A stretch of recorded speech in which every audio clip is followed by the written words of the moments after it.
नमस्ते. आज बघूया आपण आपल्या ताईने काय बनवलंय ते. आता पप्पूला माहितीये पण मला माहिती नाहीये काय बनवलंय ते. मी आता तुमच्यासारखीच पहिल्यांदाच बघते. चला आता आपण व्हिडिओ बघूया. 3, 2, 1 स्टार्ट. हे चपाती आहे. हा, बनवलेली चपाती म्हणजे रेडी चपाती असते ना आपली ती. हे हे सर्व सगळं सॅलड भाजीपाला घेतलाय, घेतलाय. कोबी घेतलाय, शिमला मिरची घेतलाय आणि गाजर घेतलाय. व्हेजिटेबल सगळं. आपलं पनीर आणि चीज घेतलंय ताईने. आणि आपलं कॅचअप घेतलंय टोमॅटो आणि हे मीठ, बटर पण घेतलाय काय. आता सॅलड मध्ये कोणते आपल्या घरी जे सॅलड असेल त्यामध्ये तिने मीठ टाकलंय सॅलड मध्ये.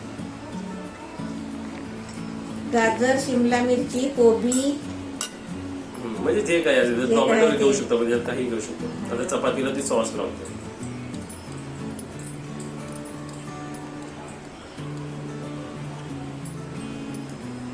मी तर सांगू ही डिश स्पेशली मुलांसाठी, छोट्या मुलांसाठी जे घरी नखरे करतात ना, मला नाही खायचं, मला नाही खायचं, मला काहीतरी वेगळं दे, मला हे पाहिजे, मला ते पाहिजे, त्यांच्यासाठी अशी रेसिपी काहीतरी बनवायची झटकन. म्हणजे आपला सॅलड पण जातो आणि आपल्या घरगुतीच काहीतरी जेवण त्यांच्या पोटात जाणार.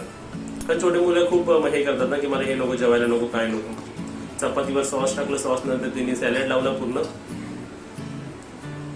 आणि हे आपल्या आणि इकडे मसाला घेतात तिने, रेड मसाला. आपला घरगुती मसाला असतो ना, ते तिने वरती स्प्रिंग मिरची मसाला. मिरची मसाला आणि चीज. चीज टाकलं. आता हे झालं पिझ्झा. आपल्या चपातीचा म्हणजे बनवलेल्या चपातीचा पिझ्झा. आता बटर आणि लावलं. आपल्या घरी चपाती असतेच, पण मुलं कसे मुलं काय, आपण आम्ही सुद्धा नाही, मला नाही खायचं, काहीतरी वेगळं खायचं, काहीतरी चांगलं खायचं, बाहेरचं काहीतरी पिझ्झा ऑर्डर करायचं, आपण ते मी असं म्हणत राहतो. आणि बाहेरून तिने बटर टाकला आणि त्याला पूर्ण हे कव्हर केलं. आता झाकून ठेवते. 1 मिनिट झाकून तिने उघडलंय हे.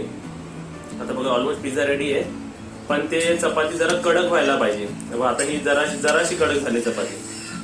ती चपाती जरा अजून गॅसवर आपण ठेवलं कसं कडक होते, एकदम पापडासारखी होते ना. असं बाहेर काढून ठेवायचं आणि परत 30 सेकंड जरा रेस्ट द्यायची त्याला. म्हणजे काढून ठेवायची. आणि कापताना पण आवाज येतोय, म्हणजे ते कडक झालं आउटर कव्हर पूर्ण. बेसची पण वाट बघायला नको किंवा बेस बनवायला पण नको, त्याचं टेन्शन नाही. चपाती घ्यायची, आपलं सॅलड घ्यायचं, हे घ्यायचं आणि बनवायचं आणि छोट्या मुलांच्या समोर द्यायचं. छोटे मुलं एकदम बघूनच खुश होतील असं एकदम.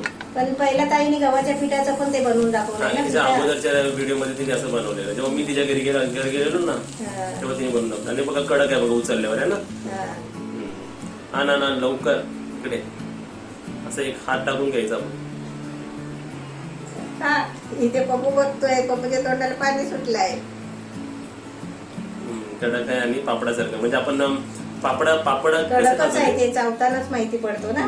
पण ही रेसिपी कशी वाटली तुम्हाला? एकदम म्हणजे छोट्या मुलांसाठी बोलतात ना की मला पाहिजे, मला पाहिजे, मला पाहिजे. मुलं हट्ट करतात ना, मला पिझ्झा पाहिजे, मम्मी पिझ्झा, पप्पा पिझ्झा पाहिजे. आता आपल्याला बाहेर जाता येत नाही आणि आता समजा आपलं चालू झालंच आहे, तरी पण आता अचानक पिझ्झा कुठून आणणार? तर आपण चपात्या असतील ना अशा भाजलेल्या, तर आपण असं पिझ्झा करून द्यायचं मुलाला. आपणच खायचं. आता मी तुम्हाला सांगू, आपण तिने एक बेस घेतला, त्याच्यावरती अजून आपण एक चपाती घुसवायची आणि आपण खायचं. नाश्ता पण आपला होतो. एकदम छान रेसिपी आहे. रेसिपी तुम्हाला कशी वाटली कमेंटमध्ये सांगा आणि व्हिडिओला लाईक करा आणि व्हिडिओला व्हॉट्सअपवर शेअर करा.